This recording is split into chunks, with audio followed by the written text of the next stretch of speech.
직격 인터뷰. 여러분은 지금 KBS 1라디오 최경영의 최강시사와 함께하고 계십니다.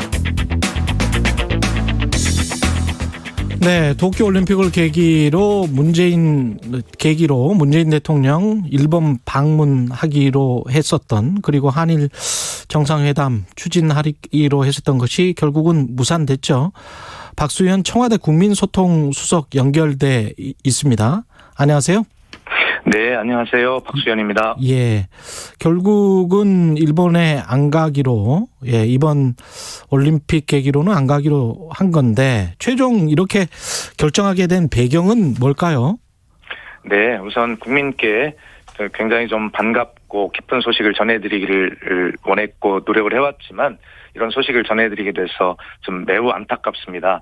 두 가지 이유입니다. 하나는 우리 대통령께서 늘 말씀하셨던 그 성과라는 부분이 있지 않습니까? 정상회담을 한다면 양국 국민들에게 희망을 드릴 수 있는 실질적인 성과가 있어야 된다라고 하는 것이었는데, 그 성과가 좀 미흡했다는 것이 첫 번째 이유입니다. 예. 그러나 그 어떤 성과가 전혀 없었다, 이렇게 해서 한일 관계가 완전히 끝장났다, 이런 식은 아니고요. 예.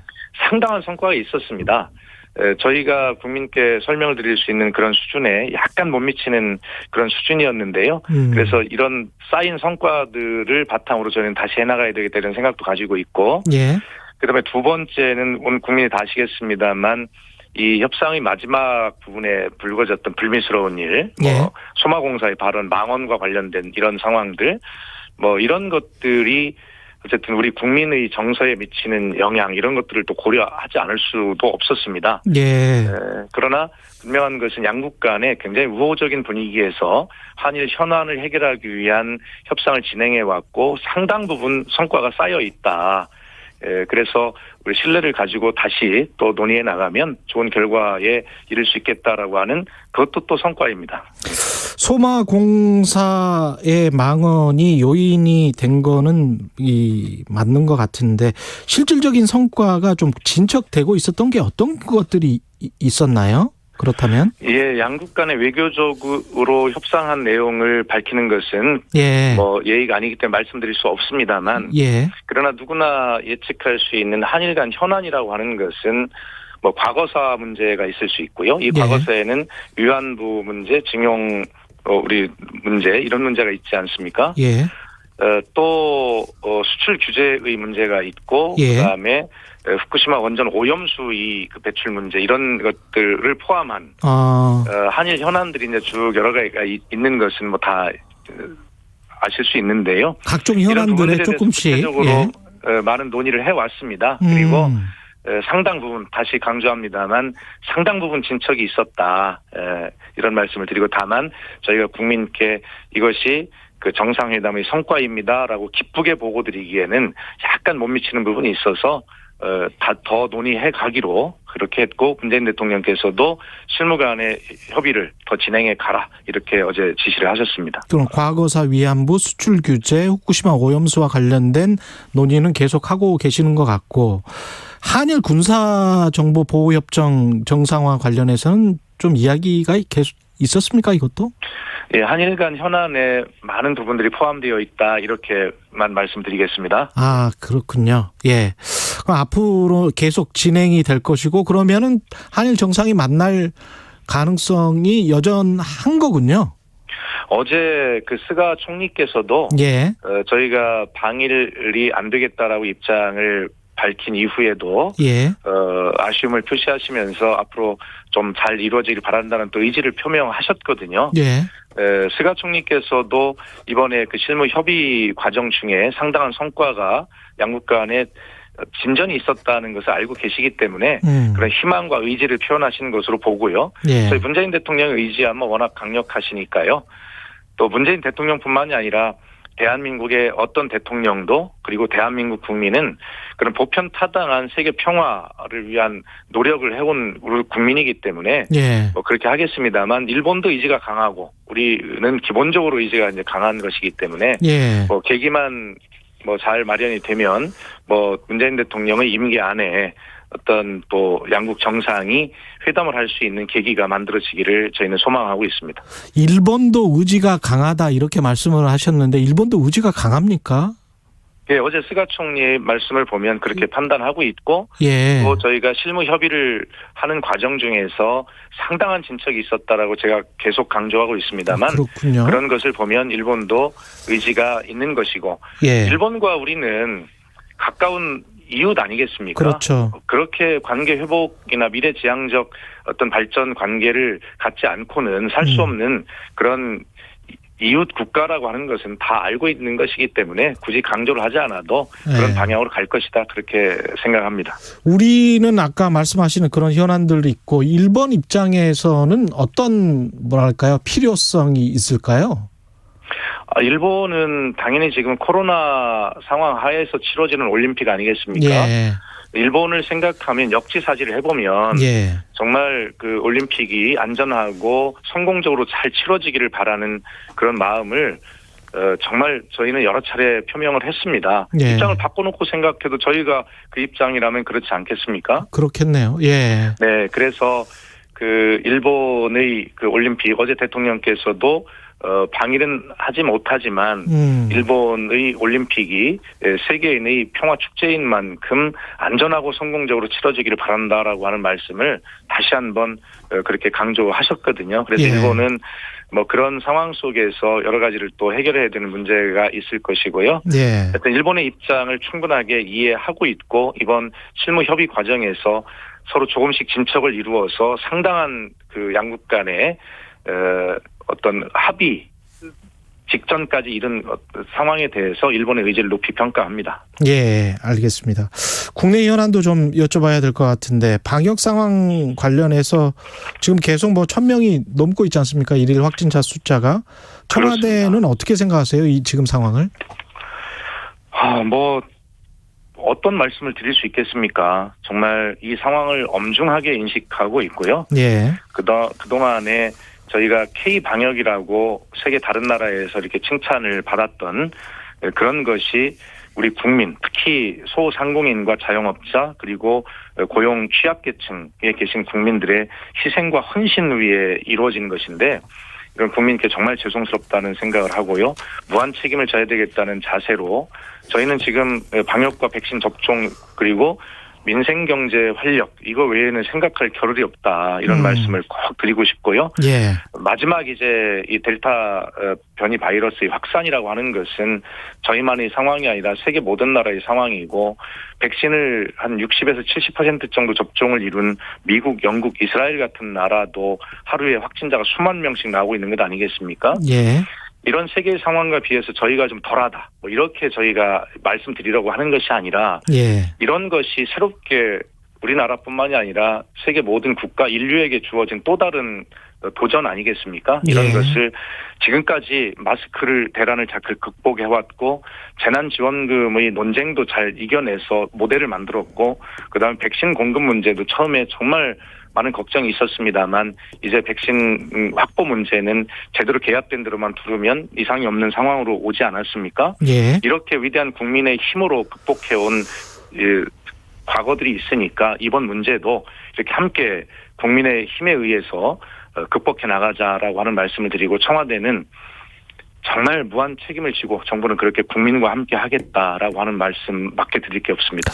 두 가지를 좀 여쭤봐야 될 것 같은데 백신하고 그 전에 그 백신 전에 그 우리 정부가 5월 한 중순인가요? 7월 1일부터는 이제 마스크를 야외에서는 벗어도 된다. 1차 접종자에 한해서는. 그리고 각종 종교 활동이랄지 뭐 실외 이용 시설이랄지 이런 거 자유롭게 할 수 있다는 메시지를 줬었거든요. 그러면서 이제 6월 달부터 사람들이 약간 좀 괜찮나? 이런 생각을 가졌습니다. 그러니까 어떻게 보면 청와대나 정부가 국민들에게 결과론적인 비판이긴 합니다만 사인을 좀 잘못 준 것 아닌가 그런 생각도 듭니다.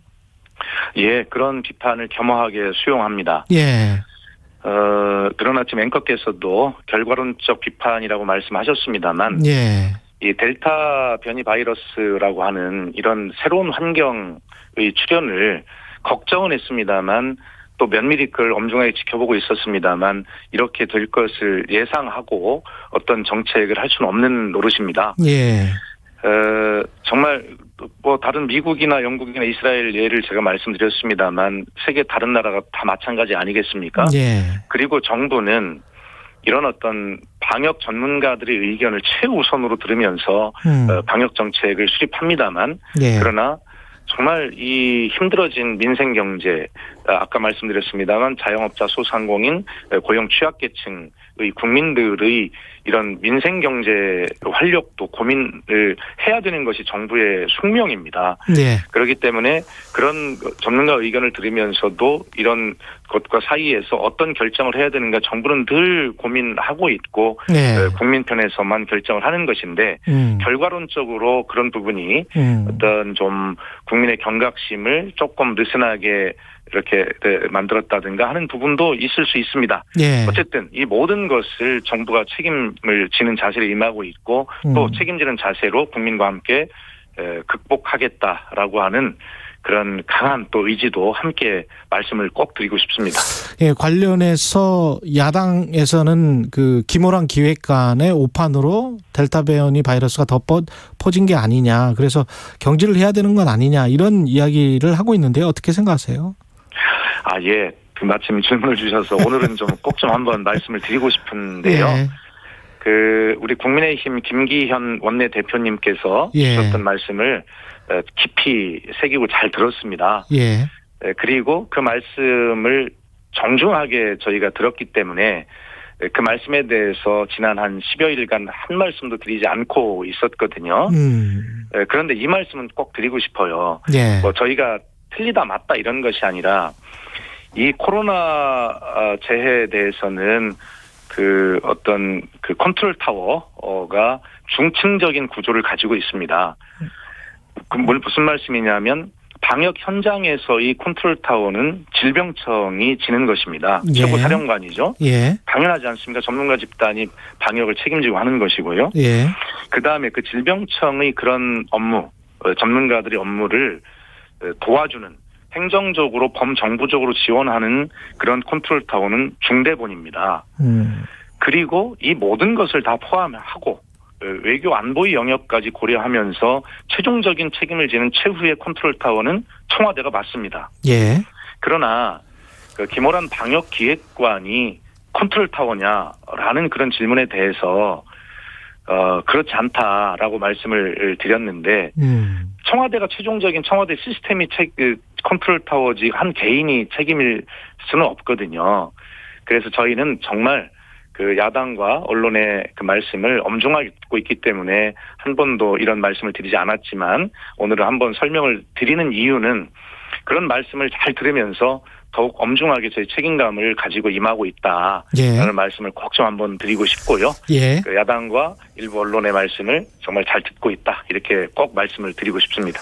백신과 관련해서는 여전히 좀 우려가 많은데요. 이게 지금 언제 도입이 되는 건지에 관해서 뭐 정부는 계속 이야기를 하고 있습니다만은 순차적으로 다 도입이 되고 있다라고. 근데 이제 계속 늦춰졌던 일종의 휴지기도 있었고 앞으로 어떻게 되는 겁니까, 백신은? 예, 앞으로 상황에 대해서 뭐 자신 있게 예. 이렇다라고 말씀드리는 것은 적절치 않고요. 예. 더욱 겸손한 자세로 약속을 지키겠다라는 말씀을 꼭 드리고 싶습니다. 약속을 지키겠다. 예, 지난 상반기 6월 말까지 저희가 1,300만 명의 접종에 이르겠다는 계획을 말씀을 드렸고요. 예. 11월까지 집단 면역에 이르겠다. 전 국민의 70%인 3,600만 명의 국민께 백신을 접종하겠다. 이런 계획을 여러 차례 말씀을 드렸지 않습니까? 예. 앞으로도 저희가 잘 해야 되겠습니다만 그리고 앞으로의 상황에 대해서 100% 자신한다고 말씀드리는 것은 좀 적절치 않지만 그래도 지난 6월까지의 목표 1,300만 명 접종을 약속을 드렸는데 저희가 우여곡절이 있었지만 한 600만 명 가까운 이런 국민에게 접종을 마쳤습니다. 예.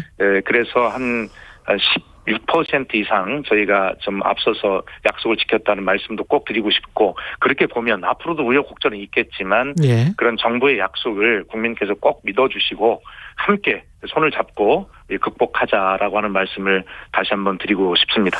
전국민 재난지원금과 관련해서 이게 전국민인지 80%인지 당정 간에 아직도 이견차가 있는 것 같거든요. 청와대 입장은 뭔지, 그리고 교통정리를 이제는 확실히 해줘야 되는 거 아닌지 그런 생각도 들고요. 예, 그런 말씀도 잘 듣고 있습니다. 예. 이 4단계 거리두기의 격상이나 이 4차 어떤 팬데믹이 오기 전에 정부와 청와대가 이제 그 추경안을 만들고 국무회의 의결을 거쳐서 국회에 제출을 했지 않습니까? 예. 그 뒤에 사실 지금 이런 상황의 변화가 온 것이죠. 그렇기 때문에 이런 상황의 변화에 따라서 아주 정말 끝날 것 같았던 우리 소상공인 자영업자들의 이 고통, 이것이 더 이어질 수밖에 없는 상황이 생긴 거예요. 예.